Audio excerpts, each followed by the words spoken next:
नमस्कार दोस्तों, आज की ताजा खबर। यूक्रेन में लगातार जीत रही पुतिन की सेना, 3 दिन में 2 शहरों पर लहराया रूसी झंडा। तो वहीं दूसरी तरफ अरुणाचल और अक्साई चीन को भारत में दिखाने पर चीन को लगी मिर्ची। बांग्लादेश ने दिया मुंहतोड़ जवाब। जहां एक तरफ ये सब कुछ चल रहा है तो वहीं दूसरी तरफ डोनाल्ड ट्रंप का वादा करना हमारी जिम्मेदारी, गाजा में कब्जा करने की योजना पर बोला इजराइल। जानेंगे क्या है मामला। जियोपॉलिटिक्स में बहुत कुछ चल रहा है, जानने को मिलेगा बहुत कुछ। आइए जानते हैं इन खबरों को विस्तार से। गाजा में युद्ध विराम के बाद अब इजराइल पर दबाव बनाने की कोशिश की जा रही है कि वह सीज फायर को और आगे बढ़ा दे। वहीं अमेरिकी राष्ट्रपति डोनाल्ड ट्रंप ने गाजा में कब्जा करने की बात फिर दोहरा दी है। डोनाल्ड ट्रंप ने जब से गाजा में कब्जा करने की बात कही है, मध्य एशिया के देश उनसे नाराज हैं। उनमें कई अमेरिका के पुराने सहयोगी हैं। इसके बाद भी डोनाल्ड ट्रंप अपने वादे से पीछे हटने को तैयार नहीं है। वहीं इजरायली प्रधानमंत्री बेंजामिन नेतन्याहू ने आग में घी का काम किया है। उन्होंने कहा कि डोनाल्ड ट्रंप की योजना को लागू करने में वह पूरा जोर लगाएंगे। नेतन्याहू ने ये भी कहा कि डोनाल्ड ट्रंप का प्लान अमेरिकी सेना नहीं पूरा करेगी, बल्कि यह काम इजराइल को ही करना है। बेंजामिन नेतन्याहू ने अमेरिका में राष्ट्रपति डोनाल्ड ट्रंप से मुलाकात की थी। लौटने के बाद वह अब सिक्योरिटी कैबिनेट की बैठक कर सकते हैं। वहीं दूसरे चरण के सीज फायर के लिए नेतन्याहू ने अपने अधिकारियों को कतर भेजा था।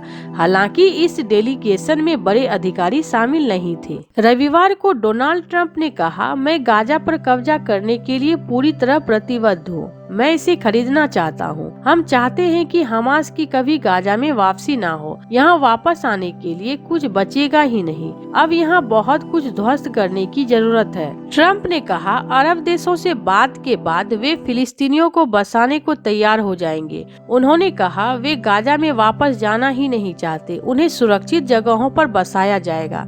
वे गाजा में जाने की बात केवल इसलिए करते हैं क्योंकि उनके पास कोई विकल्प नहीं है। अगर उनके पास विकल्प होगा तो वे कभी गाजा नहीं जाना चाहेंगे। ट्रंप ने कहा, जिन बंधकों की वापसी हो रही है उन्हें देखकर ऐसा लगता है कि वे होलोकास्ट से निकलकर आए हैं। उन्हें देखने के बाद सब्र करना बेहद मुश्किल हो गया है। उनकी हालत बहुत खराब है। अब अपने वादे को पूरा करने में ज्यादा समय नहीं ले सकता। इजराइल ने डोनाल्ड ट्रंप के इस विचार को समर्थन किया है।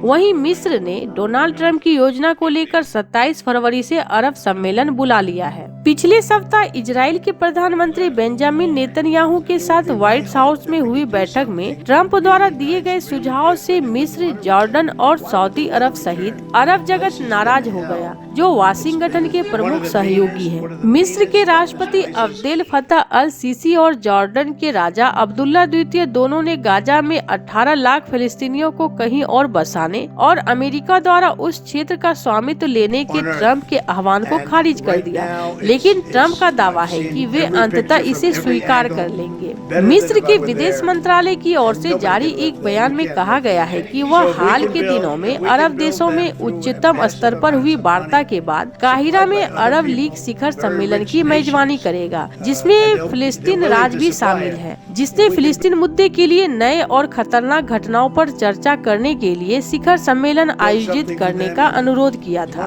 तो वहीं दूसरी तरफ अरुणाचल प्रदेश और अक्साई चीन को भारत का हिस्सा बताए जाने पर चीन को मिर्ची लग गई है। बांग्लादेश की 2 किताबों और डिपार्टमेंट ऑफ सर्वे की वेबसाइट पर छपे एशिया के मैप में अरुणाचल प्रदेश और अक्साई चीन को भारत में दिखाया गया था, जिसको लेकर चीन ने आपत्ति दर्ज करवाई। मालूम ये हो रहा है कि दोनों ही हिस्से भारत के हैं, जिस पर आदत से मजबूर चीन विवाद खड़ा करता रहता है। हालांकि इस मामले को लेकर बांग्लादेश ने भी चीन को मुंहतोड़ जवाब दिया है और कोई भी बदलाव करने से साफ इनकार कर दिया। ढाका ने बीजिंग से इस मामले में उसके ऊपर दबाव नहीं डालने को कहा है। इसके अलावा किताबों और वेबसाइट के मैप में हांगकांग और ताइवान को भी स्वतंत्र देश की तरह दिखाया गया, जिसको लेकर भी चीन ने चिंता जाहिर की। दोनों ही देशों को चीन अपना बताता रहा। एक रिपोर्ट में बताया गया कि चीन ने नवंबर के आखिरी सप्ताह में बांग्लादेश को एक लेटर भेजा था, जिसमें किताबों और सर्वेक्षण विभाग के वेबसाइट पर छपे मैप और सूचनाओं में सुधार का अनुरोध किया गया था। इसके बाद इस मामले को लेकर दोनों देशों के बीच चर्चा भी हुई। हालांकि बांग्लादेश के अनुरोध में जवाब में चीन ने फिलहाल इस मुद्दे पर दबाव नहीं डाला है। सूत्रों के हवाले से बताया गया कि चीन की आपत्ति दर्ज कराए जाने के बाद बांग्लादेश के विदेश मंत्रालय ने शिक्षा मंत्रालय और राष्ट्रीय पाठ्यक्रम एवं पाठ्य पुस्तक बोर्ड से संपर्क किया। इसके बाद एनसीटीवी ने मंत्रालय को बताया कि नई किताबों की प्रिंटिंग पूरी हो चुकी है और अब इसमें कोई भी बदलाव नहीं हो सकता है। बांग्लादेश की हालत को समझते हुए चीन को मुंहतोड़ जवाब दिया और कोई भी दबाव नहीं डालने के लिए कहा। वहीं बांग्लादेश के एक्सपर्ट मानते हैं कि चीन ने यह मुद्दा इसलिए उठाया है क्योंकि 5 अगस्त को हुए बांग्लादेश में राजनीतिक बदलाव के बाद नई दिल्ली और ढाका के बीच संबंध खराब हो गए हैं। भारत का पड़ोसी होने की वजह से ड्रैगन कई झूठे दावे करता रहता है। कभी वह पूर्वी लद्दाख में सीमा को लेकर टेंशन पैदा करता है तो कभी अरुणाचल प्रदेश पर गलत दावे करता है। इसके अलावा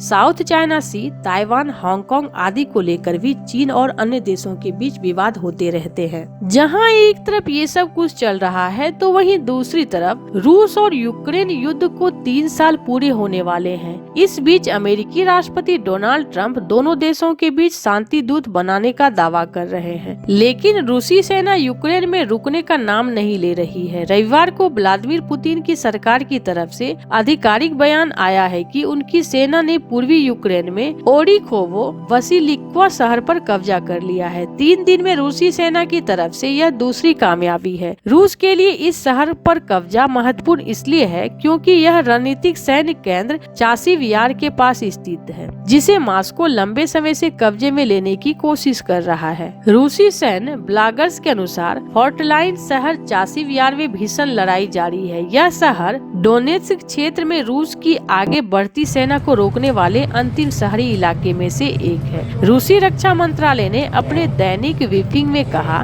निर्णायक हमलावर कार्रवाई के परिणाम स्वरूप दक्षिणी सेना समूह ने डोनेत्स्क क्षेत्र में ओरिखोवो वसिलिक्वा शहर को मुक्त करा लिया है। यह हालिया बढ़त तब देखने को मिल रही है जब रूसी सेना डोनेत्स्क क्षेत्र में आगे बढ़ रही है। शुक्रवार को उन्होंने महत्वपूर्ण खनन शहर तोरेत्स्क पर कब्जा करने का दावा किया था। हालांकि यूक्रेन ने इस दावे को खारिज कर दिया और कहा कि मॉस्को की सेना को वहां पूरी तरह नियंत्रण नहीं मिला है। यूक्रेन की वायुसेना ने कहा कि रात भर रूस में 6 क्षेत्रों पर 151 ड्रोन से हमला किए, जिसमें से 70 को मार गिराया, जबकि अन्य 74 ड्रोन बिना किसी नकारात्मक परिणाम के नष्ट हो गए। रूसी रक्षा मंत्रालय ने कहा कि उसने रात भर 35 यूक्रेनी ड्रोन नष्ट किए और रविवार सुबह उत्तरी पश्चिमी लेनिनग्राद क्षेत्र में एक और ड्रोन को मार गिराया। ऐसे आपको क्या लगता है इन सब मामलों में? आपकी क्या राय है? कमेंट कर जरूर बताएं। जल्द मिलते हैं अगले वीडियो में नई खबर के साथ।